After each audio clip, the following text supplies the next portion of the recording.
একটা সময় সম্ভবত 2016 সালে শ্রমিক খুব রটে গেল যে শ্রমিক ভট্টাচার্য তৃণমূলে যোগ দিচ্ছে। সম্ভবত পার্থ চট্টোপাধ্যায়ের সঙ্গে বা অন্য মন্ত্রীদের সঙ্গে, সিনিয়র নেতাদের সঙ্গে তোমার এত ভালো সম্পর্ক সেই কারণেই। এটা বিজেপিতে কোনো ভুল বোঝাবুঝি সৃষ্টি হয়নি? কোনোদিন সৃষ্টি হয়নি। বিজেপির কর্মীদের যারা বিজেপিটাকে চেনেন এবং যাদের বিজেপি চেনে তাদের অন্তত এই বিশ্বাস আছে শ্রমিক ভট্টাচার্য আর যেটা করুক দল বদল করবে না। সুতরাং তাদের মনে কোনো প্রশ্ন থাকার কথা নয়। কিছু মানুষ তো এসব নিয়ে আলাপ আলোচনা করবে। পার্থ চট্টোপাধ্যায়ের সঙ্গে আমার ঘনিষ্ঠতা, তার পরিবার মানে তার যে অন্য ভাইরা আছে তার পরিবারের একটা বিরাট অংশ জনসংঘের সময় থেকে বিজেপি করেন।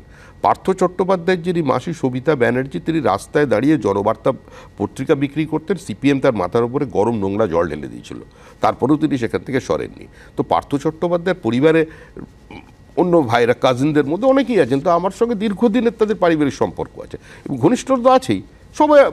এটা তো লুকোনোর কি আছে? মুখ্যমন্ত্রী আমার সঙ্গে বিভিন্ন সময় কথা বলেছেন। মুখ্যমন্ত্রী আমি নতুন পদ পাওয়ার পর, রাজ্য সভাপতি হওয়ার পর মুখ্যমন্ত্রী ফোন এসেছিল। আমি কার ফোন এসেছিল কার ফোন আসেনি সেই নিয়ে আমি মন্তব্য করবো না, কারণ এখন একটা মোটামুটি ইলেকশন মোডে সবাই চলে গেছে। এটা তো মুখ্যমন্ত্রী ফোন আসেনি, নীরবতাই সম্মতির লক্ষ্য। না, মুখ্যমন্ত্রীর কোনো ফোন আসেনি, সত্যটা সত্যই। মুখ্যমন্ত্রীর কোনো ফোন আসেনি। ফোন এসছে একাধিক নয়, অনেক ফোন এসছে এবং যে ফোনগুলো এসছে আমি তাদের নাম বলবো না। না নিশ্চয়ই, একদম এথিক্সের প্রশ্ন। আমি বলছি শ্রমিক ভট্টাচার্যের এটা তো কোনো নতুন স্ট্যান্ড নয়। তার কারণ যে নারায়ণ মুখোপাধ্যায়কে তিনি যখন মারা যান, প্রায় 46 বছর কাউন্সিলর ছিলেন বসিরহাট পুরসভার, 8 বারের সিপিএম বিধায়ক, তার জায়গায় তুমি উপনির্বাচনে বসিরহাটে জিতে তুমি ইছামতির পাশে পার্ক তৈরি করে ওই নারায়ণ মুখোপাধ্যায়ের আবক্ষ মূর্তি নিজে হাতে উন্মোচন করেছিলে। সুতরাং তুমি কাটিং অ্যাক্রস পার্টি লাইন্স, লোকের সঙ্গে মেশো, ভালো সম্পর্ক রাখো, কিন্তু উল্টো দিক থেকে কি পাও ততটা? মানে আমি বলছি তোমার নাম ঘোষণা হওয়ার পর সোশ্যাল মিডিয়ায় কার্যত মানে একেবারে চূড়ান্ত ব্যক্তিগত আক্রমণ তোমায় করা হচ্ছে। কোনো দলের পক্ষ থেকে করা হয়নি। কারোর কোনো অভিযোগ থাকলে পুলিশের দরজা খোলা আছে, সেখানে যেতে পারে। তোমার চরিত্র নিয়ে প্রতিদিন সকাল থেকে রাত অবধি অসংখ্য মিম তৈরি হচ্ছে শ্রমিক। এই রাজ্যে সংগঠিতভাবে যদি এই সংখ্যা দেখে বলে দেয়া যায়, এর পেছনে রাজনৈতিক দল ছাড়া কিন্তু এই ভলিউমে শ্রমিক ভট্টাচার্য আমি এই বিতর্কে থাকতে চাই না। আমি এই নিয়ে কোনো মন্তব্য করতে চাই না।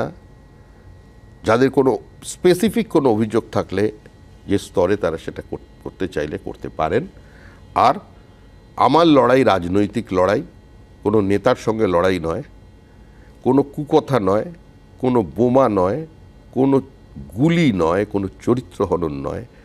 রাজনীতির অর্থ হলো একটা ভাবনার সঙ্গে একটা ভাবনার লড়াই, একটা কর্মসূচির সঙ্গে আরেকটা পাল্টা কর্মসূচির অবস্থানগত লড়াই, এবং সেই লড়াইয়ে আমরা তৃণমূল কংগ্রেসকে হারাবো। এইখানেই আমার পরের প্রশ্ন। অনেকে বলছেন এই সোশ্যাল মিডিয়ার যুগে পলিটিক্সটাও T20 ম্যাচের মতো হয়ে গেছে। শ্রমিক ভট্টাচার্য ক্লাসিক্যাল টেস্ট ক্রিকেটের প্লেয়ার। সে কি মনে করছে যে ক্রিজে থাকলেই একটা না একটা সময় ঠিক রান আসবে, নাকি তাকেও স্ট্র্যাটেজি বদল করতে হবে? তার কারণ তার হাতে ঠিক 10 মাস। নিঃসন্দেহে সোশ্যাল মিডিয়ার যুগে একটা রাজনৈতিক অস্ত্র হচ্ছে সোশ্যাল মিডিয়া। এটার থেকে বাইরে বেরোনো যাবে না, করবে না। কিন্তু ব্যক্তিগতভাবে আমি বিশ্বাস করি, এবং আমার মনে হয় আমার দলের অনেকেই বিশ্বাস করেন, সব দলেরই অন্য দলেরও মানুষ বিশ্বাস করেন, যে পশ্চিমবঙ্গে যে নির্বাচনটা হয় সেই নির্বাচনটা হয় বুথে। আর বুথে 3টে জিনিস কাজ করে। আমাদের এক নেতা বলতেন, অস্তিত্ব, ব্যক্তিত্ব এবং দাপট। সেটা যা থাকবে সেই নির্বাচনটা জেতে। এবং ভোটের দিনে কোনো সোশ্যাল মিডিয়া মানুষকে কিন্তু পর্যন্ত হেঁটে যেতে সাহায্য করে না। আমি তোমার সঙ্গে এগ্রি করছি, কিন্তু আমি বলছি সেই বুথের অংশেই তো বিজেপি দুর্বল। সম্ভবত 85,000 বুথ আছে এই রাজ্যে, তার ভেতর 50% বাইরে বিজেপি কি প্রত্যেক বুথে বিজেপি সক্রিয় বিজেপি কর্মী সাহসের ভর করে যারা বুথ সামলাতে পারবে সেই রকম জোগাড় করতে পেরেছে? সুমন, এটা আমার কাছে একটা অত্যন্ত আনন্দের বিষয়। মানে আমি যখন থেকে রাজনীতিটা করছি, এবার একটা ছোট কথা বলি। নিশ্চয়ই। আমি সংবাদপত্রের নাম নেব না অবশ্যই। 90-এর দশকের একদম প্রথমে কলকাতায় আমরা করি, মানে এই অনুপ্রবেশের বিরুদ্ধে আমাদের একটা আইন অমান্য আন্দোলন ছিল। সে আইন অমান্য আন্দোলনের নেতৃত্ব দিয়েছিলেন ডক্টর মুরলী মনোহর যোশী। এবং আমাদের তদানীত নেতা তপন সিকদার একটা বলছিলেন যে কত মানুষ আসবেন, একদম রেজিস্টার্ড, নাম লেখা থাকবে, সই করা থাকবে, কোন আমরা আমাদের স্ট্রেংথটাকে দেখব ওই মুভমেন্টে কত আসবেন। তো সম্ভবত 8,334 এ ধরনের কিছু মানুষ এসেছিলেন। আমরা আইন অমান্য করি, সেদিন ফরওয়ার্ড ব্লকেরও একটা আইন অমান্য ছিল, ওরাও যায়। তা সেটা করার পরে আমরা সবাই মিলে গেলাম বিশাল সংখ্যায়, কত সংখ্যা আলিপুর জেলে। তার পরের দিন মেন স্ট্রিম মিডিয়ার যদি কথা বলো, তখন তো এত ইলেকট্রনিক মিডিয়া ছিল না, ছিলই না বললে চলে। তো সেখানে একটা কাগজের একটা সংবাদপত্র, মানে টেকনিক্যালি নাম নেওয়া যাবে না, তুমিও জানো, তার ডোরিকে একটা খবর বেরিয়েছিল। খবরটা হচ্ছে বরণ 8,334, আজ অনুপ্রবেশের বিরুদ্ধে বিজেপি এর মধ্যে আইন অমান্য হয়, আর 8,334 গ্রেপ্তার হওয়া বিজেপি কর্মীদের জল খাওয়ানোর জন্য মাত্র 2টো প্লাস্টিকের গ্লাস ছিল। তো সেই অবস্থান থেকে আমরা রাজনীতি করে আমরা আজকে এখানে এসে পৌঁছেছি। তো সুতরাং তুমি যেটা বলছো যে বুথের হিসাবটা 50% বেশি বুথ, আমাদের যে, আমি বলছি সাফল্যটা কোথায় জানো? আজকে সংবাদ মাধ্যম এত আলোচনা করছে বিজেপির বুথ নিয়ে, যে তোমার ঠিক না, আমি বলছি এই তথ্যটাও বিজেপিরই তথ্য, সংবাদ মাধ্যমের আলাদা নয়, যে প্রত্যেক বুথে এখনো পর্যন্ত রাজ্যে প্রধান বিরোধী দল শক্তিশালী কর্মী জোগাড় করে উঠতে পারে। প্রত্যেক বুথে আমরা যদি কেউ কোনো নেতা, সে বিরোধী দলনেতা থেকে শুরু করে যারা সংগঠনের দায়িত্বে আছে, কোনো নেতা কথা কোনোদিন বলবে না যে পশ্চিমবঙ্গের 100% বুথে আমরা শক্তিশালী বুথের এজেন্ট দিতে পারবো। আমরা জানি আমাদের লিমিটেশন সম্পর্কে আমরা অবহিত, কিন্তু যেভাবে দেওয়া হচ্ছে বিজেপির কোনো সংগঠন নেই, যেভাবে দেখানো হয়েছিল 2019 সালের আগে, যে সবাই হেসেই শুরু করতো অ্যাঙ্কাররা, যে অমিত শাহ বলছেন 23টা আসন পাবে, তারাও কিন্তু হিসাব করতে পারেনি, হয়তো অনেক বিজেপি কর্মীও বিশ্বাস করেনি। 18টা আসন পেয়েছে, কিন্তু আমি বলছি 19-এর সেই চমক লাগানো, তাক লাগানো সেই সাফল্য, 19-এর সাফল্য কেন 21-এ এবং 24-এ ধরে রাখা গেল না? 18 থেকে 24-এ 12-এ নেমে যাওয়াটা তো একটা সেটব্যাক। প্রত্যেক নির্বাচনী ফলাফল থেকে একটা রাজনৈতিক দল একটা শিক্ষা নেয়, সেটা জিতলেও নেয়, হারলেও নেয়। আমরা তা থেকে শিক্ষা নিয়েছি, আমাদেরই ভুলভ্রান্তির জন্য হয়নি, কোথায় ভুল ছিল সেটাকে আমরা চিহ্নিত করেছি, আমরা তার উপরে দাঁড়িয়ে কাজ করছি এবং আমরা জিতবো। সেই ভুলগুলোর মধ্যে কি প্রচুর তৃণমূল কংগ্রেস থেকে আসা নেতাদের একেবারে ঢাকঢোল পিটিয়ে এবং কোনো স্ক্যানিং না করে নেওয়াটাকেও রাখবে? আমি এ নিয়ে কোনো মন্তব্য করতে চাই না, কারণ আমাদের একটা দলের শৃঙ্খলার তো বিষয় আছে। তবে সেই সময় মনে হয়েছিল মানুষের যেটা পরিবর্তন হতে চলেছে। আমরাও মানুষের কাছে আবেদন জানিয়েছিলাম যে আমাদের একটা সরকার গঠন করবার সুযোগ দিই, এবং যারা অধিকাংশই যারা ক্ষমতার অলিন্দে নিজেদের বেশি স্বচ্ছন্দ মনে করেন, তারা এসেছিলেন দলে, তাদের মধ্যে বেশ কিছু মানুষ বেড়াতে এসেছিলেন, আবার সময় হয়ে গেছেন চলে গেছেন। তো সেটা থেকে পার্টি শিক্ষা নিয়েছে, তারাও শিক্ষা নিয়েছে, এবং যে দলে গেছে তারাও শিক্ষা নিয়েছে। কিন্তু মূল ভিত্তি যদি দেখা যায় তো সেটা বিজেপির দৈনন্দিন কর্মসূচি, বিজেপির মতাদর্শ, সেখানে তারা থেকে গেছেন। অনেকে যারা এসেছিলেন তৃণমূল কংগ্রেস, তাদের মধ্যে অনেকেই তো আজকে বিজেপির মুখ। আজকে শুভেন্দু অধিকারী তো তৃণমূল কংগ্রেস থেকে এসছেন, আজকে তৃণমূল কংগ্রেস থেকে আসা শুভেন্দু অধিকারী বিরোধী দলনেতা এবং বিজেপির সঙ্গে তিনি সমর্থক হয়ে গেছেন, সিনোনিমাস হয়ে গেছেন, পরিশ্রম করছেন, সারা পশ্চিমবঙ্গ ছুটে বেড়াচ্ছেন। আপনি ভেবে দেখুন, রাজনীতি করছি তার মানে এই যে আমি বিরোধী দলনেতা। কিন্তু শুভেন্দু অধিকারী আমার ধারণা 3টে অত্যন্ত গুরুত্বপূর্ণ মন্ত্রক ছেড়ে এসেছিলেন। এরম বহুজন এসেছিলেন যে ওখানে তাদের সেই রকম দর ছিল না, একেবারে ওখানে তৃণমূলে কোলকে না পেয়ে বিজেপিতে এসেছিলেন, এবং বিজেপিও কোল বাড়িয়ে তাকে গ্রহণ করেছিল। তখন বিজেপির সেটা একটা স্ট্র্যাটেজি ছিল, তো সেটা কতটা সফল হয়েছিল কি হয়নি চলতেই পারে। আমি বলছি শ্রমিক স্ট্র্যাটেজিরও তো পরিবর্তন হয়, যে এরকম এইখানে এই প্রথম দেখলাম যে সায়েন্স সিটির সভায়, ইনফ্যাক্ট দেখে ভালো লেগেছে, এটাও বলে রাখি জনান্তিকে, কিন্তু বাংলায় মঞ্চের ওপর, রাজনৈতিক মঞ্চের ওপর কালীঘাটের মায়ের ছবি। আমি বলছি বিজেপি কি এ রাজ্যের জন্য জয় শ্রীরাম স্লোগান থেকে জয় মা কালী স্লোগানে পরিবর্তিত হতে পারে? বিষয়টা এরকম নয়, ওটা খুব একটা মজার ব্যাপার এবং খুব চিন্তা ভাবনা করে ওটা আমরা রেখেছি। কিরকম? এর কারণ হচ্ছে জয় শ্রীরাম শব্দটা হ্যাঁ। মূল অর্থ কি? শ্রী শব্দের অর্থ সমৃদ্ধি, আর রাম স্ট্যান্ডস ফর ভ্যালুজ, সমৃদ্ধি এবং মূল্যবোধের জয় হোক, এটাই হচ্ছে জয় শ্রীরাম। কিন্তু পশ্চিমবঙ্গে যেদিন মুখ্যমন্ত্রী জয় শ্রীরাম শুনে রেগে গিয়ে বললেন গালাগালি, সেদিন থেকে জয় শ্রীরামটা হয়ে গেল একটা প্রতিবাদের শব্দ। হ্যাঁ, ন্যারেটিভটা পাল্টে গেল, তখন প্রতিবাদ হয়ে গেল জয় শ্রীরাম।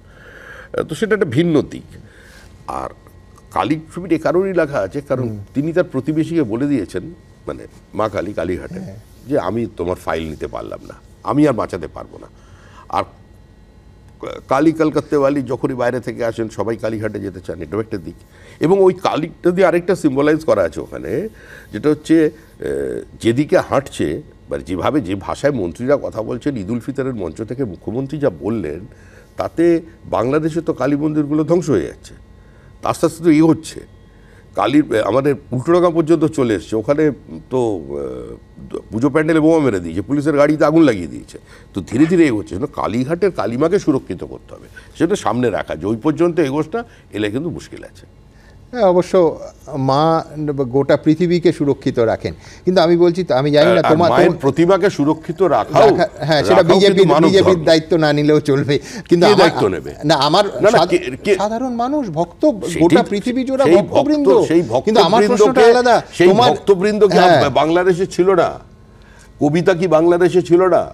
যে চিন্ময়ানন্দ গ্রেপ্তার হয়েছে, এখনো জেলে, তিনি শেষ কি বলেছিলেন? তিনি বলেছিলেন, এই বাংলাদেশ আমাদের দেশ, এই দেশ ছেড়ে আমরা যাব না, আমরা 4007 কিলোমিটারের বর্ডারকে শত্রুদের হাতে তুলে দেব না, এই মাটিতেই আমরা থাকব, আবার আসিব ফিরে ধানসিঁড়িটির তীরে। যখন তিনি চিলের কথা বলছেন, শঙ্খ চিল কিংবা শালিকের বেশি চিল উড়ে গেল। আমি তারপর থেকে কবিতা পড়তে আমার কষ্ট হচ্ছে। ভদ্রলোক অ্যারেস্ট হওয়ার দিন 15 আগে আমার বাড়িতে এসেছিলেন সল্টলেকে, এবং যখন হঠাৎ ওনার ফোন থেকে আমার বেশ কয়েকবার ফোনে কথা হতো, ফোনটা ধরলাম, তখন দেখলাম, আমি বললাম স্বামীজি বলুন। ওপার থেকে উত্তর এলো যে প্রথম ফোনটা আপনাকে করলাম, ওনার ফোনটা নিয়েছি, এই 2 মিনিটও হয়নি ওনাকে এখন গ্রেপ্তার করেছে। আর যে ছেলেটি ফোন করেছিল সে এখন এই মুহূর্তে জেলে, আমার বাড়িতে তার ছবি আছে, এবং একটার পর একটা এখনো তোমায় জানিয়ে রাখি, পরের পর নতুন মামলা দেয়া হচ্ছে। কিন্তু শ্রমিক, আমি বলছি যে তোমাদের মঞ্চে কালীঘাটের মায়ের ছবি থাকার পর রাজ্যের একজন মন্ত্রী প্রেস কনফারেন্স করে বললেন যে এতে আমাদের হিন্দুদের ভাবাবেগ আহত হয়েছে, কেন রাজনীতির মঞ্চে মায়ের ছবি এইভাবে ব্যবহৃত হবে? যখন ঈদ উল ফিতরের মঞ্চ থেকে বলা হয় হিন্দু ধর্ম গন্ধা ধর্ম, তখন রাজনৈতিক আবেগ আহত হয়নি। যখন কলকাতার মহানগরীর প্রকাশ্যে দাঁড়িয়ে দাওয়াতে ইসলামের কথা বলছেন এবং যারা হিন্দু হয়ে জন্মেছেন তারা প্রত্যেকে দুর্ভাগা, তখন ওই মন্ত্রী একবারের জন্য তার প্রতিবাদ করেছেন? যখন দাঁড়িয়ে মুর্শিদাবাদে বলা হচ্ছে যেখানে আমরা 70% হিন্দু, 30% 1 ঘন্টার মধ্যে কেটে ভাগীরথীর জলে ভাসিয়ে দেব, তখন তিনি প্রতিবাদ করেছেন। তো সুতরাং আমি তোমায় থামাচ্ছিলাম না একটাই কারণে, যে আমি দেখতে চাইছিলাম যে এইটা শুভেন্দু অধিকারীর মেরুকরণের রাজনীতির সঙ্গে মিশে যায় কিনা। মিশে যাচ্ছে?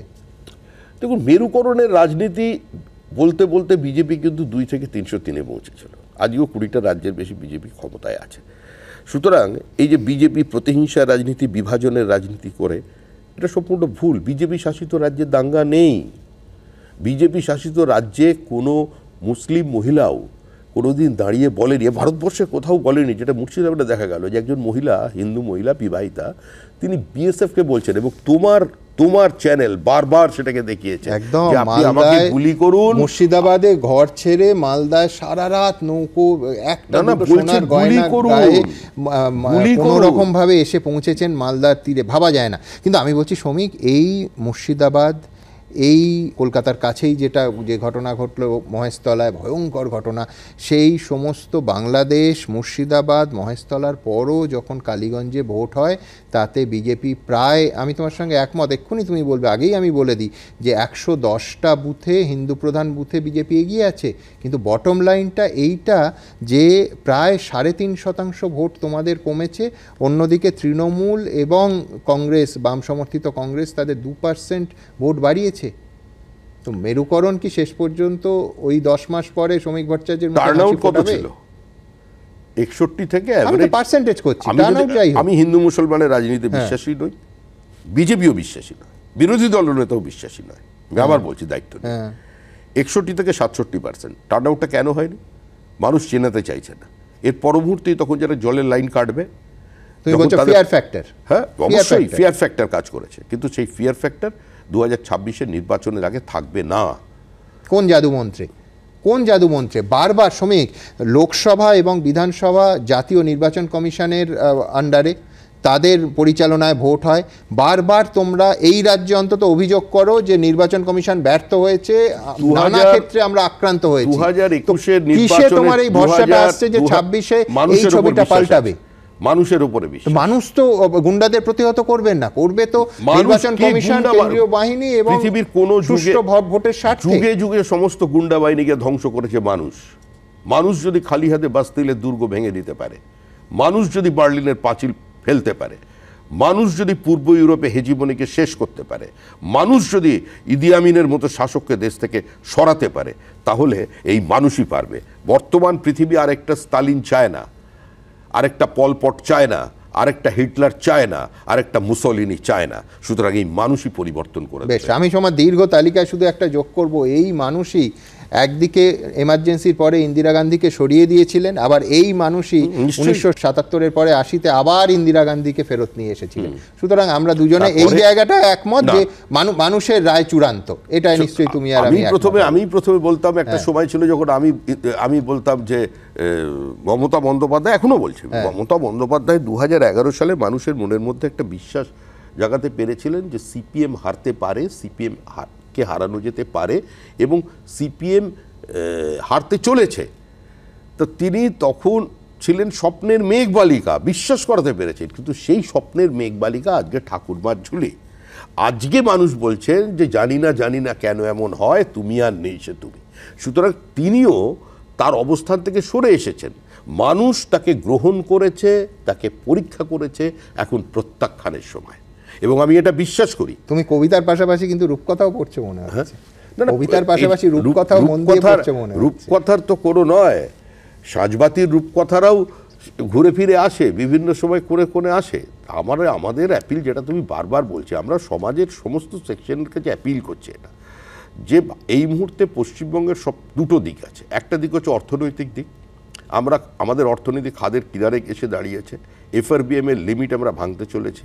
আমরা এখানে ডিএ পর্যন্ত দিতে পারলাম না। বাঙালির পরিচয় কি? কুলি, হয় আইটি কুলি, লেখাপড়া জানলে, গ্র্যাজুয়েট ইঞ্জিনিয়ার তোমার অফিসের পাশে 18,000 টাকা মাইনে চাকরি করছে। আমাদের রাজ্যে যারা লেখাপড়া কম জানে তারা আজকে বিভিন্ন জায়গায় পরিযায়ী শ্রমিক হয়ে গেছে। মুখ্যমন্ত্রী বলছেন কৃষকদের রোজগার 3 গুণ হয়ে গেছে, কিন্তু গ্রাম থেকে মানুষ চলছে। খাদ্য উৎপাদনের ক্ষেত্রে আজকে আমরা 3য় স্থানে চলে গেছি। চাল উৎপাদনের ক্ষেত্রে আমাদের একর প্রতি চালের কমে যাচ্ছে। সবচেয়ে বড় ব্যাপার, এই যেখানে বসে আছি আমরা, তো সম্পূর্ণভাবে এই সরকারটা প্রকৃতির বিরুদ্ধে যুদ্ধ ঘোষণা করেছে, শুধু মানুষের বিরুদ্ধে করেনি। রামসার একপ্রাপ্ত দুটো জায়গা আছে, একটা ইস্ট ক্যালকাটা ওয়েটল্যান্ড আর একটা সুন্দরবন। তো দুটো জায়গার, এক জায়গায় ম্যানগ্রোভ ধ্বংস করে ভেড়ি হচ্ছে, আর অন্যদিকে আবাসনের পর আবাসন কি করে হচ্ছে কেউ জানে না। কিন্তু আবার বলছি, মানুষ, শেষ কথা মানুষ বলে, এই যে সুন্দরবন মানে দক্ষিণ 24 পরগনার অংশ বলো বা এই অংশ বলো, তুমি শুধু এই স্টুডিও থেকে বেরিয়ে তৃণমূলের শেষ ভোটগুলোর পার্সেন্টেজ প্রত্যেকটা স্তরের দেখে নাও, প্রত্যেকটা স্তরে বাড়ছে। কেন? সেইখানেই তো তোমাদের মানে বিরোধীদের ব্যর্থতা। পশ্চিমবঙ্গের, হ্যাঁ, বিরোধীদের ব্যর্থতা আছে। পশ্চিমবঙ্গের নির্বাচনের সঙ্গে ভারতবর্ষের অন্য প্রান্তের নির্বাচনের একটা মৌলিক পার্থক্য আছে। এখানে ভোটটা করাতে হয়, আর এখানে যে ভোটটা ওপর থেকে দেখা যায় বাস্তবে সেই জনভিত্তি থাকে না। এই যে অনেকে বলছেন না, আমরা কি যেন বল, ওই আমাদের লক্ষ্মীর ভাণ্ডারের জন্য দিয়ে আমরা ভোট কিনে নিচ্ছি, এটা তো একটা মহিলাদের অপমান করা হচ্ছে। যদি লক্ষ্মীর ভাণ্ডার দিয়ে ভোট কেনা যেত, মানে ভোট পাওয়া যেত, কেনা শব্দটা আমি ভুল বললাম, মার্জনা করবেন, তাহলে বিজেপি 11,000 এত কিছুর পরেও পঞ্চায়েত নির্বাচনে আসুন জিতলো কি করে? না, লক্ষ্মীর ভান্ডারকে তুমি যদি গুরুত্বপূর্ণ না মনে করো, তাহলে তুমি অন্নপূর্ণার ভান্ডারে 3,000 টাকা দেওয়ার প্রতিশ্রুতি শুভেন্দু অধিকারী দেন কেন? শুভেন্দু অধিকারী কেন দেবে? পার্টির ঘোষিত অবস্থা। আমরা লক্ষ্মীর ভান্ডারকে গুরুত্বপূর্ণ বলছি না, আমি বলছি মানুষকে কিভাবে অপমান করা হচ্ছে। এটা আমি তৃণমূলকে বলছি না। যারা বিশ্লেষণ করছেন যে মমতা বন্দ্যোপাধ্যায়ের সাফল্যকে, তারা বলছেন ও কোনো ব্যাপার নয়, লক্ষ্মীর ভান্ডারের টাকা নিয়ে মহিলারা ভোট দিয়ে দেবেন। এটা তো মহিলাদের অপমান। সেটা যদি হতো তাহলে বিজেপি 11,000 আসন পেল না, তাহলে তো মহারাষ্ট্রে লাডলি বহিন যোজনা স্ট্রাকচারালি একই। সোশ্যাল দুটোর মধ্যে, ওয়েলফেয়ার স্টেটে ডোল থাকবে, সোশ্যাল ডোল ওয়েলফেয়ার থাকবে স্টেট, এবং কিন্তু ডোল দেওয়ার মধ্যে প্রতিযোগিতাও থাকবে। এ বলবে 1,500 দিচ্ছি, ও বলবে 3,000 দিচ্ছি, প্রতিযোগিতা থাকবে, কিন্তু তার সঙ্গে এক্স্যাক্টলি মহারাষ্ট্রে যাই হয়েছে। একদম কংগ্রেস আর বিজেপির তো ঠিক আছে, প্রায় দাঁড়িপাল্লা নিয়ে বসার মতো অবস্থা দাঁড়িপাল্লা নিয়ে বসা, দোকানদারি চলবে, ডোল দেওয়া দোকানদারি চলবে। যদি বলো চলবে, তোমার আমি শব্দবন্ধ মেনে নিই, আমি বলছি চলবে, কিন্তু তার সঙ্গেও শিল্পের সুস্থ প্রতিযোগিতা এবং শিল্পায়নের পরিবেশ তৈরি করতে হবে, বিনিয়োগ বাড়াতে হবে, কর্মসংস্থান তৈরি করতে হবে। যত দিন যাবে অর্গানাইজ সেক্টরে সরকারি চাকরি কমবে, কিন্তু পাল্লা দিয়ে বেসরকারি চাকরি বাড়বে। আমাদের ছেলেরা শুধুমাত্র কলকাতার ডেলিভারি বয় হবে না, বাংলা থেকে মেধা এবং বাংলা থেকে পুঁজি বাংলার বাইরে যাবে না। আমরা শিল্পপতিদের কাছে করজোড়ে অনুরোধ করছি, একটা বছর অপেক্ষা করুন, পরিস্থিতির পরিবর্তন হবে, ফ্লাইট অফ ক্যাপিটাল বন্ধ করুন। এখানে আমাদের মেধা আছে, আমাদের টোপোগ্রাফিক্যাল অ্যাডভান্টেজ আছে, আনইন্টারাপ্টেড ওয়াটার সাপ্লাই আছে, আমাদের বিদ্যুৎ আছে, আমাদের টাকা আছে, আমাদের পাশে ঝাড়খণ্ড আছে, আমাদের পাশে উড়িষ্যা আছে, আমাদের কিছুদিনের মধ্যে 100 স্কোয়ার কিলোমিটারের মধ্যে থেকে তেল বেরোবে উত্তর 24 পরগনা রসনগরে। We are sitting on the hotbed of oil. আমাদের পশ্চিম মেদিনীপুর, আবার আমি বলছি, শ্রমিক ভট্টাচার্য এখনো পর্যন্ত যা বলল সেটা হচ্ছে একদিকে তৃণমূলের অপশাসন, আর একদিকে আমরা এলে কি দেব। আমি বলছি যে কে বলবে যে ভোটটা মোটামুটি 10 মাস দেরিতে, আমার মনে হচ্ছে ভোটটা এসেই গেছে। কিন্তু হ্যাভিং সেড দ্যাট, আমি এইখানে শ্রমিক, আমার শেষ প্রশ্নটা, র্যাপিড ফায়ারের আগে শেষ প্রশ্নটা তোমায় করব, সেটা হচ্ছে কতটা কঠিন চ্যালেঞ্জ, হাতে সময় কম, শ্রমিক ভট্টাচার্য টেস্ট প্লেয়ার, তুমি যে আবেদন সবাই মিলে একসঙ্গে লড়ার আবেদন দিয়েছো, তা কংগ্রেস বাম একই সঙ্গে পর মুহূর্তে নস্যাৎ করে দিয়েছে। অর্থাৎ বিজেপিকে তার বিরোধী ভোট ভাগাভাগির বাস্তবতা মেনে কংগ্রেস এবং বামেদের সঙ্গে লড়ে তৃণমূলকে চ্যালেঞ্জ দিতে হবে। সম্ভব 10 মাসের মধ্যে? আমরা তৃণমূলকে হারাবো, তৃণমূল হারতে চলেছে, তৃণমূল হারবে, এবং আমরা নবান্ন থেকে নয়, আমাদের 2026-এর মুখ্যমন্ত্রী রাইটার্স থেকে সরকার পরিচালনা করবেন। বেশ, এবার সরাসরি র্যাপিড ফায়ারে চলে যাব। অটল বিহারী বাজপেয়ী না নরেন্দ্র মোদী? দুজনেই। লৌহ পুরুষকে লালকৃষ্ণ আদবানি না Amit Shah? Lal Krishna Advani tallest leader of the biggest democracy, এই দুটোর মধ্যে তুলনা হয় না। একদিকে লালকৃষ্ণ আদবানির মাপের উচ্চতার নেতা ভারতবর্ষে খুব কম জন্ম নিয়েছেন, এবং অমিত শাহ সেটা বিশ্বাস করেন, তার পথ থেকে শিক্ষা নিয়েছেন অমিত শাহ। পশ্চিমবঙ্গে জয় শ্রীরাম না জয় মা কালী? স্লোগান একটাই, 2026-এর নির্বাচন তৃণমূলের বিসর্জন। তপন শিকদার না দিলীপ ঘোষ? তপন শিকদার এবং দিলীপ ঘোষ দুজনকে সঙ্গে নিয়েই, একজনের স্মৃতি আরেকজনের উপস্থিতি, দুটোকে সঙ্গে নিয়েই বিজেপি তৃণমূলকে সরিয়ে দেবে। তুলনামূলকভাবে ভালো কোনটা, বাম জামানা না তৃণমূল জামানা? এই প্রশ্নটাই তো মানে এ তো উত্তর দেওয়া কঠিন বলছি না, মানে উত্তর দেওয়াটাই ঠিক নয়। কারণ ঠিক নয় এই কারণেই বলছি যে একটা ছিল, তুমি তো মাঝে মাঝে বুদ্ধবাবুর প্রশংসা করো, জ্যোতিবাবুর ইস্যু ভিত্তিক প্রশংসা করো, তুমি তো উদারভাবে বিরোধীদের দেখো। তো কোন বামেদের 34 বছর না এখনো পর্যন্ত যে মমতা বন্দ্যোপাধ্যায় বলতে যাই যে বহু কর্মীরা যাদের বাড়ি সিপিআইএম পুড়িয়ে দিয়েছিল, খুন করেছিল, যাদের শরীরে বোমা স্প্লিন্টারের দাগ আছে আমার মতো, মানে সিপিএম এর ভালোবাসার ছোঁয়া আছে বা অনুরাগের ছোঁয়া আছে, ভাষাই বলো কিনা, তারা তৃণমূলের অত্যাচার সেটাকে ভুলিয়ে দিয়েছে। ফলে এরা দুজনেই সমান্তরালভাবে পশ্চিমবঙ্গকে ধ্বংস করার কাজে লিপ্ত ছিল। তা এখন আর একজন কবি তো বলে দিয়েছেন, কবির উপরে কোন কথা আছে, তিনি তো বলেছেন মুখ্যমন্ত্রী Mamata Bandyopadhyay the mother of the নিও কমিউনিজম। তো সেখানে তো আমরা মতবাদগতভাবে বিরোধী, সম্পূর্ণ কমিউনিজমের বিরোধী। মুখ্যমন্ত্রী হিসেবে কাকে এগিয়ে রাখবে, মমতা বন্দ্যোপাধ্যায় না বুদ্ধদেব ভট্টাচার্য মুখ্যমন্ত্রী হিসেবে? আমি ব্যক্তিগতভাবে বিশ্বাস করি রাজনীতিতে রাজনৈতিক আঙ্গিক কিংবা রাজনৈতিক প্রেক্ষিতেই আলাদা, এখানে মুখ্যমন্ত্রীর একটা খুব একটা বেশি ভূমিকা থাকে না। বেশ, তাহলে মমতা বন্দ্যোপাধ্যায় কে আমি একজন বিরোধী দলনেত্রী, আমি এক্স্যাক্টলি আমার পরের র্যাপিড ফায়ার এটাই শ্রমিক, যে বিরোধী নেতা বা নেত্রী হিসেবে কার পারফরমেন্স বেটার? যতদিন বিরোধী নেত্রী ছিলেন মমতা বন্দ্যোপাধ্যায়, না বর্তমান বিরোধী দলনেতা তোমাদের শুভেন্দু অধিকারী? এই মুহূর্তে শুভেন্দু অধিকারী। শুভেন্দু অধিকারীর পারফরমেন্স আপনি কি বলছেন? মমতা বন্দ্যোপাধ্যায় যে কঠিন অবস্থা ফেস করেননি সেটা শুভেন্দু অধিকারী করেছেন। মমতা বন্দ্যোপাধ্যায় নিঃসন্দেহে তার রক্ত ঝরেছে, তিনি অনেক বেশি পরিশ্রম করেছেন, এটা যদি আমি অস্বীকার করি তাহলে আমাদের তুলনাটা ওই মুহূর্তের মমতা আর এই মুহূর্তে শুভেন্দুর মধ্যে দুটো রাজনৈতিক প্রেক্ষিত ভিন্ন, সময়টা রাজনীতির সময়টা ভিন্ন, এবং যে রাজনৈতিক দল ক্ষমতায় ছিল তারা রাজনীতিটাকে কী দৃষ্টিতে দেখছেন সেটাও কিন্তু সম্পূর্ণভাবে ভিন্ন। একটা রাজ্যের বিরোধী দলনেতা সংসদীয় রাজনীতিতে যার অবস্থান মুখ্যমন্ত্রীর পরে, তাকে একটা সভা করতে গেলে হাইকোর্টে পৌঁছতে হচ্ছে। এই অবস্থা কাঙ্ক্ষিত নয় গণতন্ত্রে, এটা কোনো সময় কাঙ্ক্ষিত নয়। এখন সবচেয়ে বড় প্রশ্ন আমাদের কাছে যেটা, এটা বলতে পারো একটা বড় চ্যালেঞ্জ, এর উত্তর আমি দিতে পারছি না, কারণ যেখানেই যাচ্ছি মানুষ জিজ্ঞাসা করছে আমাকে যে আপনি বলুন তো, যে যেখানে সংবিধানের 4টে স্তম্ভই যেখানে আক্রান্ত, রক্তাক্ত, ক্ষতবিক্ষত, যে total breakdown of constitutional machinery, তারপরেই সরকারটা কি করে আছে, এই প্রশ্নের উত্তর কিন্তু আমার জানা নেই। আমরা বলছি যে আমরা আমাদের নীতিগত অবস্থান থেকে দল 356 ধারা প্রয়োগ করে সরকারকে ভেঙে দেওয়া যাবে না।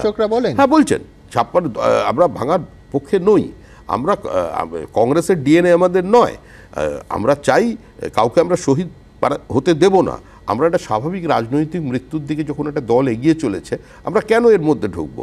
কিন্তু মানুষ প্রশ্ন করছে কেন আছে, আমরা রাজভবনে যান, ওই যে রাজভবনের গেটে তো তালা থাকে, ওখান থেকে ঢুকতে পারি না আমরা। আপনি উত্তর দিন, এই উত্তর আমারও জানা নেই। বেশ, আমি র্যাপিড ফায়ারে আবার ফিরবো।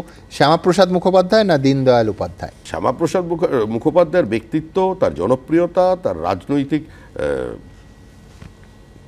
সচেতনতা, রাজনৈতিক বোধ শক্তি একটা এমন উচ্চতায় ছিল যে তিনি সংখ্যায় কম হয়েও নিজেকে বিরোধী দলনেতা হিসেবে প্রতিষ্ঠিত করতে পেরেছিলেন। এবং দীনদয়াল উপাধ্যায় তার বিস্তার ঘটিয়েছিলেন। দীনদয়াল উপাধ্যায় এই দল তৈরি করার কারিগর।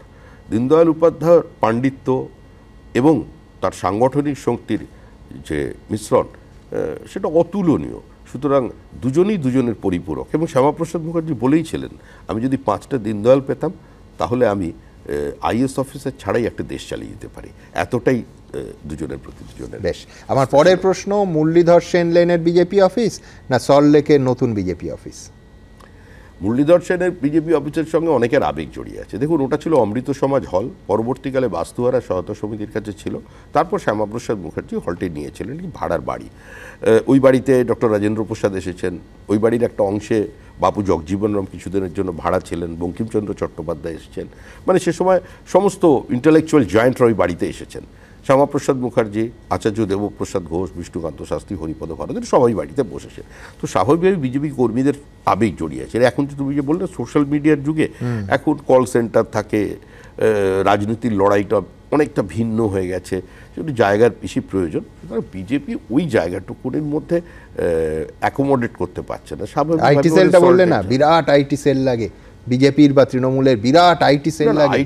আইটি সেল লাগে, এবং এখন নির্বাচনী লড়াই, রাজনৈতিক দল তো বিজ্ঞানকে গ্রহণ করেছে। দরজা জানলা বন্ধ করে তো আমরা বেঁচে থাকতে পারবো না।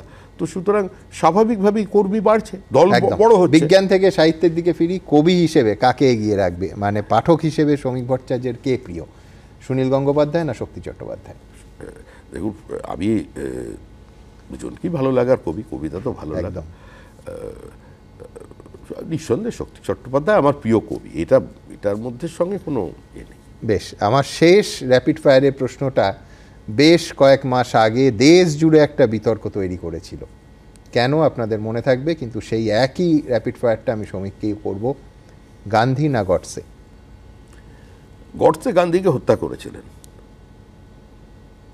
গডসের সঙ্গে যারা আমাদের বিচার পরিবারকে যুক্ত করেছিলেন, দুটো কমিশন বসেও তারা প্রমাণ করতে পারেননি। আমি উত্তর আমার একটাই, কংগ্রেস গান্ধীজিকে গ্রহণ করেছে কিন্তু অবলম্বন করেনি। গান্ধীজিকে অবলম্বন যদি কেউ করে থাকে, ভারতীয় জনতা পার্টি। এবং গান্ধীজি একটা কথা বলতেন যে কোনো পরিকল্পনা যদি নাও, সেটা করবার সময় যদি সমাজের একদম শেষ পংক্তিতে যে মানুষটা দাঁড়িয়ে আছে তার মুখের দিকে তাকিয়ে সেটা করো, তবেই সেটা বাস্তবায়িত হবে। তাই আজকে নরেন্দ্র মোদীর নেতৃত্বে যেটা দেখা যাচ্ছে, যে সেটা সোশ্যাল ওয়েলফেয়ার স্টেটের আঙ্গিকে দাঁড়িয়ে একদিকে আধুনিকীকরণ, একদিকে এই বিশ্বায়নে ভারতকে প্রাসঙ্গিক করা, প্রযুক্তি বিজ্ঞানে ভারতকে এগিয়ে নিয়ে যাওয়া, এবং made in India, make in India সেটাকে প্রতিষ্ঠিত করা, এবং তার সঙ্গে কোভিডকালে 80 কোটি মানুষকে বিনা পয়সায় রেশন দেওয়া, দুবারের ভ্যাকসিন দেওয়া, এবং প্রত্যেকটি সামাজিক প্রকল্পকে, সোশ্যাল ওয়েলফেয়ার প্রজেক্টকে বাস্তবায়িত করা, এই টাকার, এই মানুষের টাকা মানুষের কাছে ফিরিয়ে দেওয়া। আর তার মধ্যে পশ্চিমবঙ্গ অন্তরায় হয়ে দাঁড়িয়েছে তৃণমূল কংগ্রেসের সীমাহীন লোভ আর প্রাতিষ্ঠানিক লুট। বেশ, আবার বলছি যে কে বলবে যে ইলেকশনের ভোটের, আগামী নির্বাচনের, বিধানসভা নির্বাচনের এখনও 10 মাস বাকি। শ্রমিক ভট্টাচার্য, অনেক ধন্যবাদ। আমি তোমার শেষের কথা সূত্র ধরে বলবো যে সাধারণ প্রান্তিক মানুষ, এই রাজ্যের খেটে খাওয়া মানুষ, এই রাজ্যের সমস্ত মানুষ যেন একটা আশার আলো দেখতে পায়। অবশ্যই ঘরের ছেলে ঘরে থাকবে, ঘরের ছেলে ঘরের ভাত খাবে। গ্রামের মানুষের মাথার ওপরে 2028 সালের মধ্যে প্রত্যেকের বাড়ির ওপরে পাকা ছাদ তৈরি হবে। প্রধানমন্ত্রী আবাস যোজনা সম্পূর্ণ হবে পশ্চিমবঙ্গে। এদের বিসর্জনের পর থেকেই কাজ শুরু। ধন্যবাদ শ্রমিক ভট্টাচার্য।